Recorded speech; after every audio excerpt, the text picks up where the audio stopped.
എങ്ങനെയാണ് നമുക്കൊരു frame detail ആയിട്ട് മെഷർമെന്റോട് കൂടി ആഡ് ചെയ്യുക എന്നുള്ളത് നമുക്ക് നോക്കാം. അതിനുവേണ്ടി താഴെ നമ്മൾ ആഡ് ഫ്രെയിം അടിക്കുക.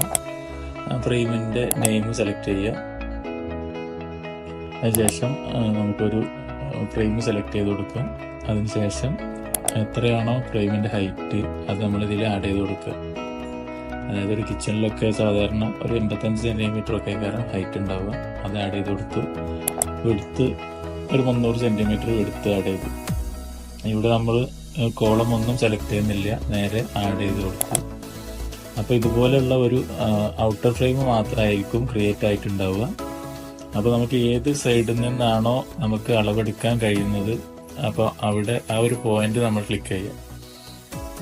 അപ്പോൾ ഞാൻ ഇപ്പോൾ ലെഫ്റ്റിലെ ആ ഒരു ലൈന് സെലക്ട് ചെയ്തിട്ടുണ്ട്.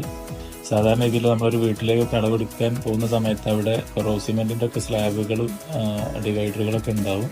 അപ്പോൾ ആ ഡിവൈഡറുകളെ അനുസരിച്ച് മാത്രമാണ് നമുക്കൊരു ഫ്രെയിം ഉണ്ടാക്കാൻ കഴിയുള്ളൂ. അപ്പോൾ അതിനുവേണ്ടി നമ്മൾ ആദ്യത്തെ ഒരു ഫെറോസിമെന്റിന്റെ ലൈന് എവിടെയാണോ വരുന്നത് ടാപ്പിൽ മെഷർമെന്റ് ആഡ് ചെയ്ത് കഴിഞ്ഞതിന് ശേഷം അവിടുന്ന് റൈറ്റിലേക്ക് എത്ര സെന്റിമീറ്റർ ആണ് അളവ് ആ ഒരു ഫെറോസിമെന്റിലേക്ക് ഉള്ളത് എന്നുള്ളത് ജസ്റ്റ് ഒന്ന് നോക്കുക. അപ്പോൾ ഞാനിവിടെ ഒരു 50 സെന്റിമീറ്റർ ആഡ് ചെയ്തിട്ട് കോപ്പി ലൈന് കൊടുത്തിട്ടുണ്ട്. അപ്പോൾ നേരെ 50 സെന്റിമീറ്ററിൽ അവിടെ ഒരു ലൈൻ ക്രിയേറ്റ് ആയി വന്നിട്ടുണ്ട്. അപ്പോൾ ഇനി അടുത്ത ഫെറോസിമെന്റിന്റെ ഒരു സ്ലാബ് ഉള്ളത് നമ്മൾ ഇപ്പോൾ അളവെടുത്ത അതേ പോയിന്റിൽ നിന്ന് തന്നെ എത്രയെന്നുള്ളത് ഒന്ന് ചെക്ക് ചെയ്ത് നോക്കുക.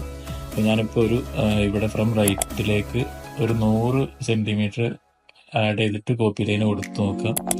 അപ്പോൾ ഇതുപോലെ അടുത്തൊരു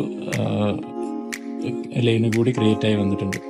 അപ്പോൾ ഇനി അടുത്ത പാർട്ട് ഫെറോസിമെന്റ് കുറച്ച് ഡെപ്ത് ഉള്ള കുറച്ച് വെടുത്ത് കൂടിയ ഇതാണെന്നുണ്ടെങ്കിൽ നമുക്ക് അതെങ്ങനെ വരുന്നത് നോക്കാം. ജസ്റ്റ് ഒരു 200 നമ്മളൊന്ന് ആഡ് ചെയ്തിട്ട് കോപ്പി ലൈൻ കൊടുത്ത് നോക്കാം. അപ്പോൾ ഏകദേശം കുറച്ച് വീതി കൂടിയ ഒരു കള്ളി ക്രിയേറ്റ് ആയി വന്നിട്ടുണ്ട് ഇവിടെ.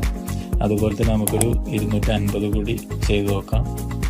അപ്പോൾ ഇതുപോലുള്ളൊരു ഫ്രെയിം ഇവിടെ ക്രിയേറ്റ് ആയിട്ടുണ്ട്.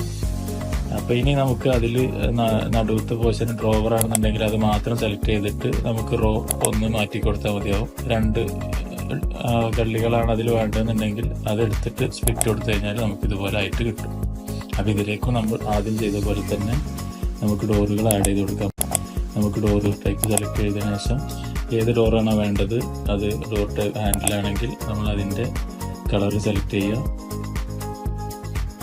അതിന് വേണ്ട ഹാൻഡിൽ ഏതാണോ അത് സെലക്ട് ചെയ്യുക. അതിനുശേഷം ആഡ് ചെയ്ത് കൊടുത്തു കഴിഞ്ഞാൽ അതിലേക്ക് വന്നിട്ടുണ്ടാവും. എന്നിട്ട് നമുക്ക് കോപ്പി തീം കൊടുത്താൽ ചെയ്യാൻ പറ്റും.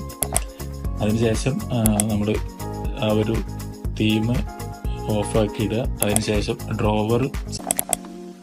അതിൽ ഡ്രോവർ വിത്ത് ഹാൻഡിൽ ഉണ്ടാവും. അപ്പോൾ നമ്മൾ ആദ്യം എടുത്ത അതേ കളർ തന്നെ നമ്മൾ എടുത്തതിന് ശേഷം അത് കോപ്പി എടുത്തിട്ട് നമ്മൾ ഇതിൽ ആഡ് ചെയ്ത് കൊടുത്തു കഴിഞ്ഞാൽ ഇതുപോലെ ആയിട്ടുണ്ടാവും.